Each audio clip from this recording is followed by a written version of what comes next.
Hello and welcome to the channel. If you've not been here before, give us a like, give us a subscribe, get involved. So it's just a quick video today, but I want to talk a little bit about the situation with Kim Petras. Or Petras, I don't actually know how to pronounce it. Kim Petras, right? So you might know her, big kind of American pop star, does lots of really dance, pop, hyper pop kind of stuff. Had a few big hits and is signed to Republic Records, right? But this week she's been lashing out quite a lot at her record label. Nothing new there. We've seen this many times before over the annals of history. So she's saying that Republic Records are refusing to release an album that she's created. She's speaking about a wider kind of lack of control over her own life, her own social media output, her own creative output, the music she releases and when she's able to release it. She also says that she has created visuals, which she's paid for herself and has not been reimbursed by the record label. She also is claiming that the record label has refused to pay collaborators on this album. And basically, she wants out, essentially, right? So, the reason I'm giving my kind of 2 pence on this is, without knowing the exact ins and outs of what's going on here, I do see this situation a lot. And I do always feel a little bit compelled to say there are always 2 sides of this story. And the side of the story which never gets told is the record label side. It's quite common for artists to have the opportunity to, call everyone at their record label, whatever. The record label never gets a right of reply here because nobody wants to hear from the corporation. They want to hear from the pop star they love. So there's quite a lot to get through here. What I will say is that if collaborators and services and third parties, such as like video directors or creative agencies, haven't been paid when the record label has committed to payment, that is out of order. That is wrong. Right? If you commit to payment with someone and you have a contract, you should be paying them, right? But let's break this down a little bit more, right? So she says that the record label had refused to give her a release date for her album when this album has been finished for 6 months.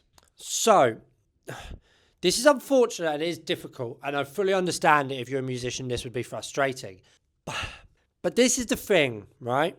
When artists sign to major record labels or big record labels, and they sign away their masters, then you are signing away control over the wider strategy of the release. And historically, I'd have lots of sympathy for this, but in 2026, or even in the past kind of 10 years or so, which is when Kim Petras has popped up, right? There are lots of other options out there. And, she has took a lot of the advantages that this record label have given her, i.e. budget, opportunities, collaborations. She's done stuff with Sam Smith and all sorts of people. So she has had some benefits of it. This is the time where I think it's a bit more difficult. The truth is, the record label doesn't owe her a release date on the album. Obviously this depends what's in the contract, but I would imagine it's not in their contract that this project has to be released within a certain time frame. Because let's have this absolutely right. If she hadn't finished the album in time, or she was still working on it, or wanted more time to create the album, she would be saying, give me more time, right? But since she's finished it, she wants the record label now to hurry up. So there is 2 sides to this. She's also said that the record label refuses to release any of her music, and they don't take any interest unless the artist engages with TikTok trends, or as she's called it, 80s revival queerbaiting, right? Now, the thing is here, right? Unfortunately, TikTok is one of the main drivers for her music. It's one of the platforms where she's got cultivated an audience. It's where her fans live and where new fans live and where the majority of music is now exposed. And, that's the environment where music does success now, right?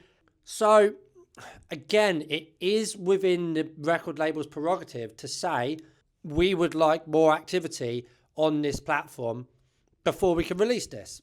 And I do think that she is an artist who has become big through TikTok. At least that's one of the places that she's become massive. Her music has trended, has gone viral. She has reaped the benefit of that platform. So that's kind of how it started. You do need to maintain that momentum.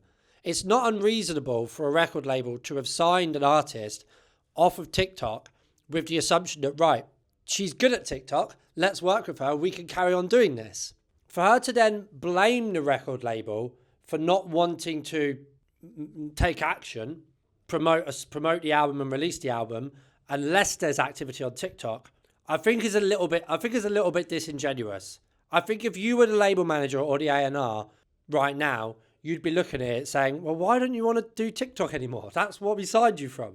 Now, the thing to always remember here is that when artists are complaining to a record label that, you know, they won't release my music, they just won't release it, okay? More often than not, what they really mean is they won't promote my music, right? And the thing is, promoting an album costs money. It costs a lot of money, right?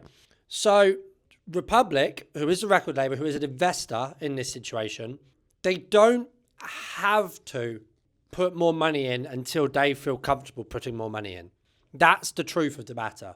I understand that's unpalatable, and I understand it's difficult, and it might not be nice, it might not be creatively appealing, but then don't sign to a big major label. Like, don't go down that route. There's so many independent routes now. You know, Kim Petras is a big artist. She's had hits, done tours all over the world. She's been successful, right? And she's had that in part due to the opportunities that the record label has provided to her. And now, because of the situation that she's in now, it's all the record label's fault. The record label are the bad people, right? It has to go both ways. Otherwise, go independent from the start. Own your masters from the start, own your publishing from the start. There are lots of ways to do that now. And you can even work with companies who will fund you, give you money, but still you'll be independent. So while I do sympathise with artists who are in bad deals, and I do, because there's a lot of them out there, and a lot of artists get given bad advice, I do also think that it's easier than it's ever been not to make that mistake. And I do also think that you should be a little bit accountable for the deal you sign. Contracts have to mean something. And even though it's mean and it's not very nice what the record label's doing, it is their prerogative. If they own the masters, I haven't read the contract, I don't know, but if they own the masters to this music, it is in their prerogative to release it when they feel comfortable and how they feel comfortable.